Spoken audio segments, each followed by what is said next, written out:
Take your right hand, open the door. Get on the ground. On the ground. Did you just run from me? Sir, okay? All right, put your hands behind your back.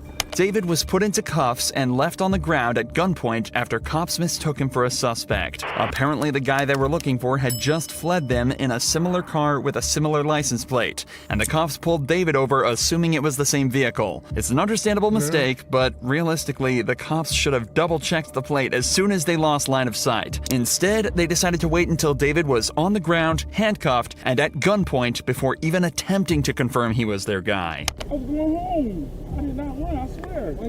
Since you give me that tag. Contact to a 2016 Dodge Challenger, last name Green. It's not a hanger. It's clear. This ain't even him. Yeah, you good. Just like that? You're good. You're good. Just like that. That's scary. You got almost the same tag, same car. He must have passed you going through. You good? That mistake is understandable. You have a good one, okay? I'm sorry about that. David was offered little other than an apology for the whole ordeal and was sent on his way after being correctly identified as the wrong guy. But that wasn't enough for David, and in July of 2023, decided to file a lawsuit against the city of Marion, claiming gross negligence, civil assault, battery, and false imprisonment. In the complaint, David alleges that he was forced to endure 3 minutes handcuffed on the ground with a gun to his head, not knowing if the next second would be his last. He also notes that the apology was a mockery. As of this video's upload, the case is still ongoing. However, when this cop in Florida was faced with the same situation, he managed to show exactly how you should handle it. I'm not trying to get shot over this. Do you really think we want to be out here killing people? A deputy in Volusia County was looking for a burglar when he stumbled upon Joseph Griffin, a man who he said perfectly matched the description. There is a burglary that happened. You kind of fit the description. Let me just make sure that you're not him, okay? All right? That's good. Okay, can I see your ID? Yeah. You literally, they said white tank top, black shorts. And they said that you had a beard, all right? So I'm not saying it's you, but it was a black male. Again, not saying it's you, buddy. This cop is obviously aware of how difficult this very interaction can be, especially if it turns out he's not who he's looking for. So he approaches him politely and attempts to resolve the situation rather than escalate it. Just bear with me, okay? Because you fit the description. I'm not saying you're guilty, but my sergeant's telling me to detain you. That's my sergeant.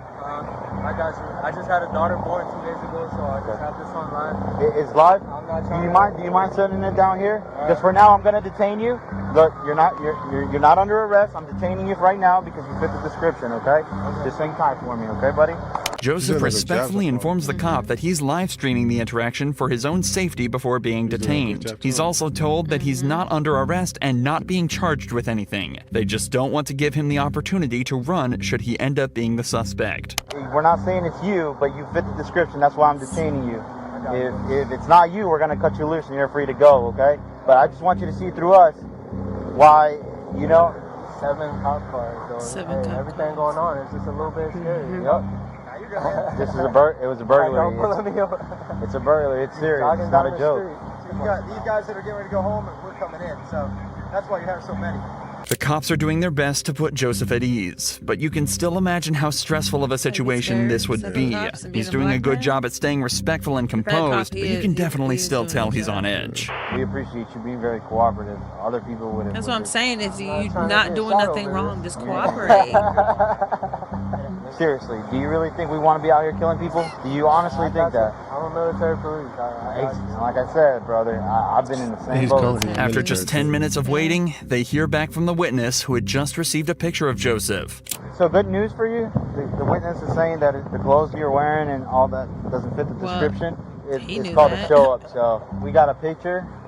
Again, he's going to run it through, make sure it's not you. And from what it looked like, buddy, you'll be out of here, okay? A show-up is a method of identification where a witness is presented with a single suspect and simply asked if that's their guy. It's also worth mentioning that when looking for a suspect at large, police will only receive a quick rundown of the suspect's appearance. Adding extra details can create confusion and even cause cops to let the perpetrators go if they miss something small. This is why the description may seem vague and leads to false positives, just like this one is starting to look like. What's your name, man? Joseph, hey man, listen, Jake. Just want to say thank you for keeping a cool, good demeanor. We just got the picture finally from the witness, and I get why they went out with you for sure. Clearly not you, but the clothing description and everything matched. So obviously these guys didn't have that to go with. They just had a description and he matched it pretty good. But once we finally got the picture from the video surveillance and stuff, it was like, nah, that's not it. That's why I told him, like, get him out of here. I appreciate you just putting understanding that, man. Just like that, Joseph was sent on his way back to his wife and daughter with no further action taken against anyone at the scene. Later that day, the suspect was found and arrested. They got him. Both cases in this video so far have involved fairly innocuous crimes. But that's all about to change in this next case, where a man is falsely accused of robbing a bank and shooting a man in the head. You're not going to tell me how to talk, all right? You shut your fucking motherfucking mouth! In the early hours of the 23rd of April, 2022, Grand Junction Police received a frightening phone call. 911, this is what's the address of your emergency? 704 Horizon Drive.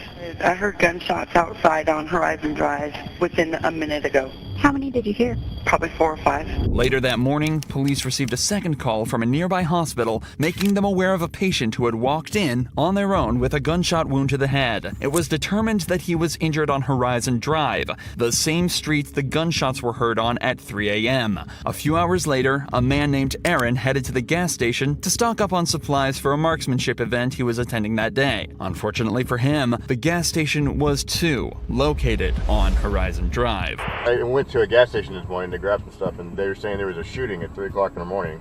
So they have traffic blocked going out on the 70. So we might want to look to see if that's going to impact our route. Little did Aaron know, traffic would be the least of his worries that day. After stopping at the gas station, he heads back to his hotel to charge his phone. On the way there, he misses an exit, so he uses his blinker to make a U-turn in front of the police blockade. He parks up for 5 minutes to charge his phone, waits for his friend to show up in his car, then stops at another gas station to wait for his other friends to turn up. It's at this point Aaron is approached by police. Can I help you? Yeah. Would you mind rolling down your window real quick? No. What do you need? I need you to identify yourself. No, why? You don't have to. Because All right. you're leaving the area Hold on. where a shooting occurred.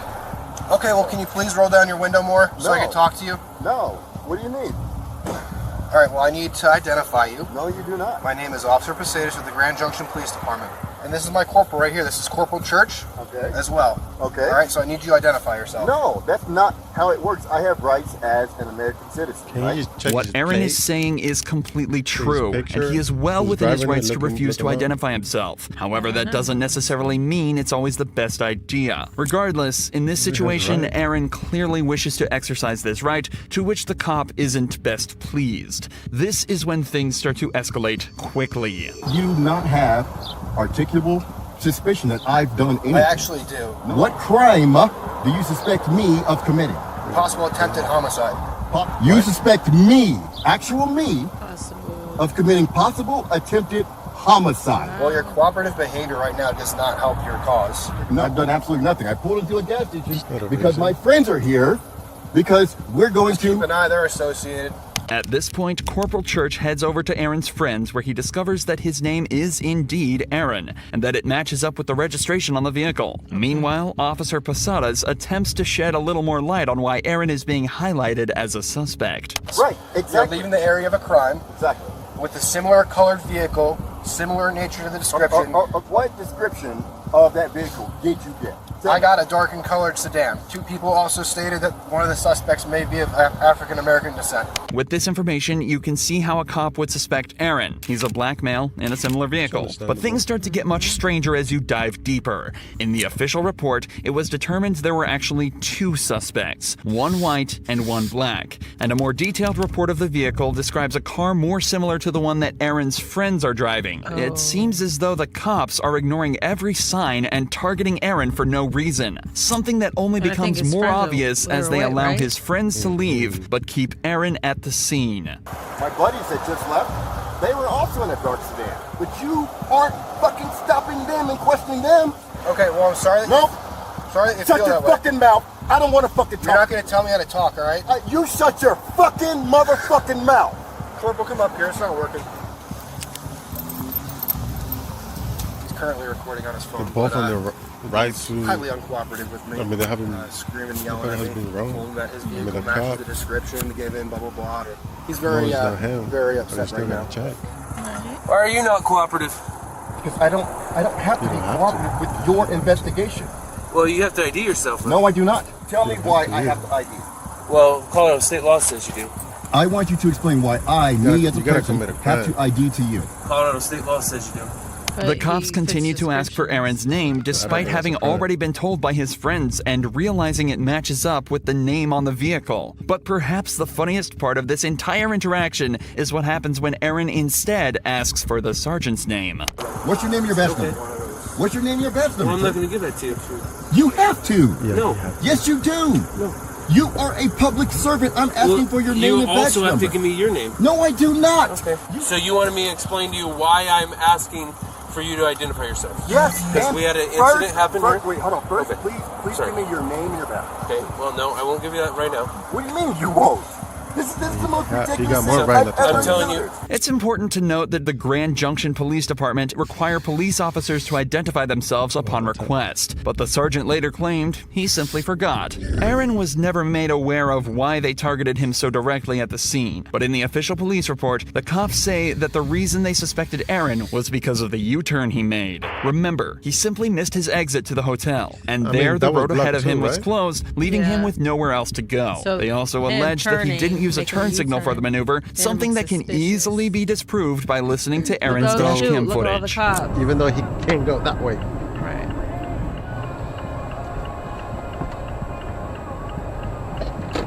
As you'd expect, an internal affairs investigation was launched into the officers at the scene, and it was conducted that there was no wrongdoing, and the cops conducted themselves perfectly. Aaron has since launched his own lawsuit against the Grand Junction Police Department, but as of this video's upload, the investigation is still ongoing. Check out Aaron's channel linked below for updates on the situation.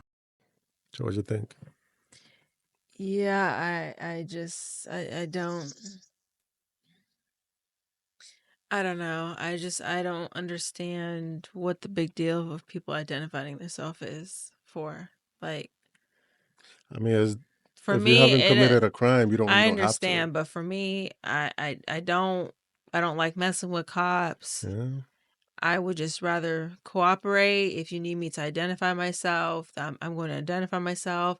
If I'm fitting the description of a potential murderer, like I don't want that. So I'm going to sit here and give you my stuff. Like I'm just not one to sit here and be at like battle with cops. I'm not. I mean, it's understandable. Some people, they're not about that life. No, they're not. They're about the other life. About being right and this and that. Yeah, I don't have that to do. So I'm giving my license. I don't care. Yeah. You ask me, you pull me over. We're going to figure it out. I'm going to cooperate. At the end of the day, justice will be served, and it is what it is. Because I don't have that to do. But at the same time, people that, that try they try to exercise their right and they're allowed to. But at the same time, cops that do not behave and they don't do what they have to do, you have to get in trouble. Yeah. Oh, yeah. I totally agree with that. They have power. So they got to know how to use the power.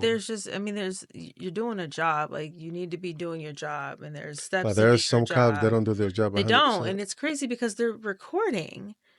Like, that's one part I don't understand is you're being recording. Or you're being recorded. So, but anyways, have you ever ran into a situation like that? Elaborate. I got stopped. I was driving. I got stopped. The license plate, because my father just bought a car, and I was driving it to another place. But the license plate belonged to a dude. That he was being wanted because he beat up his girlfriend, and he got like multiple charge. So I was driving with that license plate. So the cop pulled behind me, little check, pulled me over. He didn't come to my window right away, so I'm like, what's going on? So you were driving with a license plate that wasn't to your car? Belonged to somebody else. You can't do that. I was driving the car from one place to another. Yeah, but you put license plates that weren't registered to that car? It was registered to the car, but okay. But my father bought the car. Well, I thought you took license plates off of someone else's, like another car. I mean, I don't know how they did it.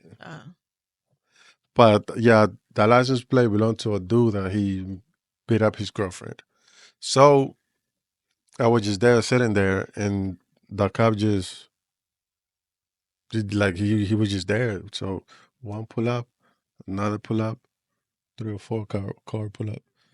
No.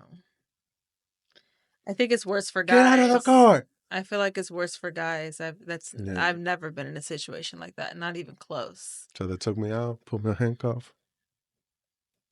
What's going on? Didn't say much. They put me in the tent, and they explained to me what's going on and all that. Then my father came, and that was it. They told me, yeah, we've been looking for this guy. The guy was kind of Yeah, so all you have Hispanic. to do is cooperate. That's all you got to do. I think that guy was light skinned. But you know how my color back then it was hot, so it was darker than this. So yeah. That happened here or in DR? They put me here. Oh. Over there by TR would have been worse. by the airport. Oh yeah. So you already know. Yeah. Well, that sucks for you. It's hard being a. I mean, the dude had kind of my same skin color. Yeah. But he was skinny. He had a bunch of tattoos. Yeah. I mean, I guess it can happen to anybody. Yeah. But I was just done with it, and Yeah. didn't say much.